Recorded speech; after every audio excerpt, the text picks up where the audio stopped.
మొన్న ఈ మధ్య రీసెంట్గా మైలవరంలోని ఒక స్కూల్లో పిల్లలు మధ్యాహ్న భోజనం సరిగ్గా లేదు, గుడ్లు సరిగ్గా లేవు, పులిహోరలో కనీసం చింతపండు ఉండదు, నిమ్మకాయ ఉండదు, కనీసం వేరుశనగ విత్తనాలు ఉండవు, ఏమి ఉండవు, ఒట్టి పసుపు కలిపేసి మాకు పెడతా ఉన్నారు. ఇంత దారుణం ఏంటి అని చెప్పి పిల్లలందరూ నిరసన వ్యక్తం చేస్తూ ఉన్న వీడియో పెద్ద ఎత్తున వైరల్ అయింది. దానిపైన వెంటనే నారా లోకేష్ గారు తన ఎక్స్ హ్యాండిల్లో సారీ అని చెప్పి పూర్తిగా తప్పు ఇది మాదే, మేము ఖచ్చితంగా దీన్ని రెక్టిఫై చేస్తామని చెప్పి నారా లోకేష్ గారు స్పందించారు. అంత తర్వాత 2-3 రోజుల తర్వాత నారా లోకేష్ గారు ఆకస్మిక తనిఖీ పేరిట ఆ స్కూల్ను పరిశీలించారు అని చెప్పి వార్తలు వచ్చినాయి.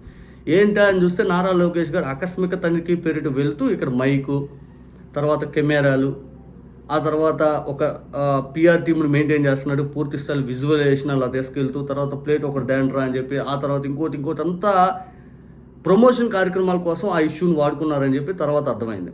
సరే, నారా లోకేష్ గారు ఏది చేసినా ప్రమోషన్ కోసమే అని చెప్పి అర్థమవుతుంది కదా, మరి చిత్తశుద్ధితోటి కనీసం పిల్లల కోసం ఏదైనా చేసేది ఉందంటే కనపట్ల.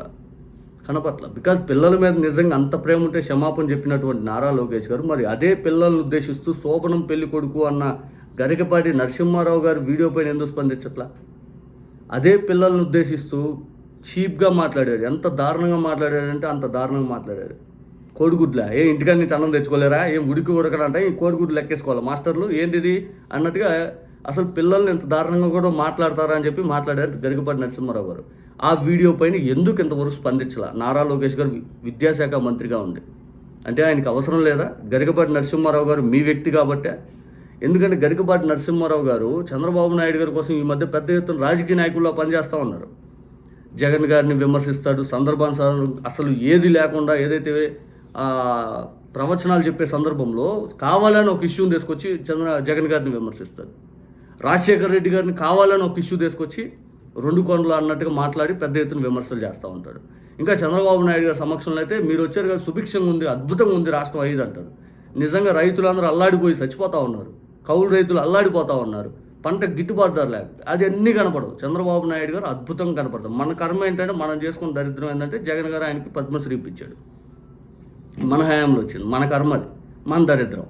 ఏం చేస్తాం? చివరాఖరికి ఇటువంటి గరికపాటి నరసింహారావు గారికి చంద్రబాబు నాయుడు గారు చేసిన ఆఫర్ ఎట్లా ఉందో తెలుసా? పిల్లల గురించి మీరు ఊరు వాడ స్కూళ్ళన్నీ ఏవైతే ఉన్నాయో అవన్నీ తిరిగి మీరు కూడా పిల్లలకి చెప్పండి, మీకు కూడా మేమైతే ఒక పదవి వేపిస్తాము, ఒక సలహాదారు పదవి మీకు మేము వేపిస్తాము, ఆ దాంతో పూర్తి స్థాయిలో మీరు పిల్లలపైన అధ్యయనం చేసి పిల్లలకు మంచి చెప్పండి అంట. అంటే గరికపాటి నరసింహారావు గారికి చంద్రబాబు నాయుడు గారు బ్యాక్ బోన్ ఈ వీడియో ద్వారా అర్థమవుతూ ఉంది. ఆ బ్యాక్ బోన్గా గరికపాటి నరసింహారావు గారు చంద్రబాబు నాయుడు గారు అంత అండగా మనకు ఉన్నప్పుడు ఇట్లాంటివి చెప్పొచ్చు అని చెప్పి ధైర్యం చేసి చెప్పినట్టుంది. ఒక్కసారి చంద్రబాబు నాయుడు గారు గరికపాటి నరసింహారావు గారికి సంబంధించినటువంటి మాట్లాడినటువంటి వీడియో చూడండి, పెద్ద ఎత్తున ఇప్పుడు వైరల్ అవుతుంది. మా గరికపాటి గారికి కూడా బ్రహ్మాండంగా మాట్లాడుతున్నారు. ఆయనకు ఒక మాట చెప్పాను, మీరు కూడా రాష్ట్రం అంతా తిరుగుతా ఉండండి, తిరిగి మీ ప్రవచనాల ద్వారా మళ్ళా విలువలు పెంచే కార్యక్రమానికి శ్రీకారం చుట్టమని వారిని కూడా నేను కోరాను. వారు అన్నారు నాతో, నేను ఈ గవర్నమెంట్లో ఇవ్వలేను, నేను ఫ్రీగా తిరుగుతున్నా, నాకు ఇదే ఆనందంగా ఉందంటే, కాదు మీరు ఫ్రీగానే తిరగండి, ఈ స్కూల్స్కి వెళ్ళండి, ఆ పిల్లల్లో ఇలాంటి చైతన్యం తీసుకురమ్మని చెప్పి వారు కోరారు. ఇప్పుడు కూడా వారిని కోరుతున్నా, నేను అడ్వైజర్గా పెడతానని వారు అన్నాను. తప్పకుండా వారు చేయగలిగితే మనందరి బాధ్యత. ఉన్నారా? స్కూల్స్లో తిరిగి పిల్లలకి మీరు చెప్పండి అని చెప్పి గరికపాటి నరసింహారావు గారిని ప్రోత్సహిస్తున్న చంద్రబాబు నాయుడు గారు. మరి ఆ ప్రోత్సాహం అనేది గరికపాటి నరసింహారావు గారు ఏ విధంగా తీసుకున్నారు? పిల్లలకి అన్నం పెట్టే దాని మీద ఏడవటం మొదలుపెట్టారు. అంటే చంద్రబాబు నాయుడు గారు ప్రభుత్వానికి ఇది ఒక భారం అని చెప్పి ఆయన భావిస్తున్నారు, ప్రభుత్వానికి ఇది అదనపు భారం అని చెప్పి ఆయన అంటా ఉన్నాడు.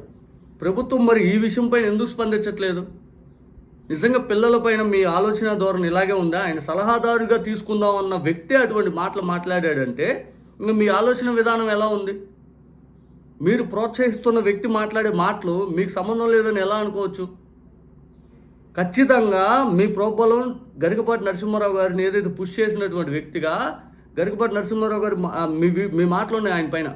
మరి ఆయన మాట్లాడిన దాని మీద ఇంకెలా అర్థం చేసుకోవాలి? మరి ఎందుకు మీరు ఇంతవరకు స్పందించట్లేదు?